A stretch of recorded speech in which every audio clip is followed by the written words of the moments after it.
Faisalabad national paramedics day पर allied अस्पताल में रैली निकाली गई। रैली की क़ियादत मरकजी सरपरस्त आला पाकिस्तान पैरामेडिक्स डॉक्टर मियां मोहम्मद तारक ने की। इस मौका पर मैडम यास्मीन और मियां तारक साहब की मीडिया से गुफ्तगू। इस हवाले से मजीद तफसीलात जानते हैं इस रिपोर्ट में।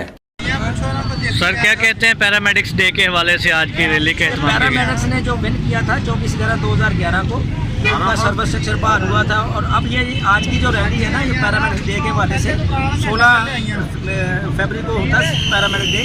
ये यंग YPA ने निकाली है और हम उनकी सरपरस्ती करते हैं। तो मलिक मुनीर साहब हमारे जो सूबाई पाकिस्तान के चेयरमैन हैं, हमारे कायद हैं पाकिस्तान के, वो हमारे साथ हैं। उनकी क़यादत में ये रैली निकाली गई है।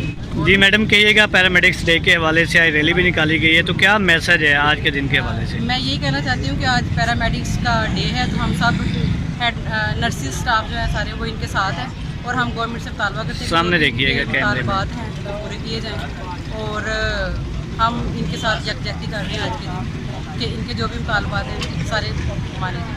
Thank you. जी मलिक साहब, आज की रैली के हवाले से कहिएगा। आज की जो हमारी ये रैली है, हमारे जो YPA के भाई हैं, इनके इंतज़ाम अलाइड अस्पताल में निकाली गई है, और इसका मकसद यही है कि जो पैरामेडिक्स हमारे हैं उनके हकूक़ के लिए और उनका जो समस्या है उसको उजागर करने के लिए है। क्योंकि आपके इल्म में ही है कि जो हमारा ये स्टाफ है दुखी इंसानियत की खिदमत करता है, और हम समझते हैं कि हुकूमत वक्त भी दुखी इंसानियत की खिदमत करने वालों के जो मसाइल हैं या जो उनका हक है उनको कवर किया जाए।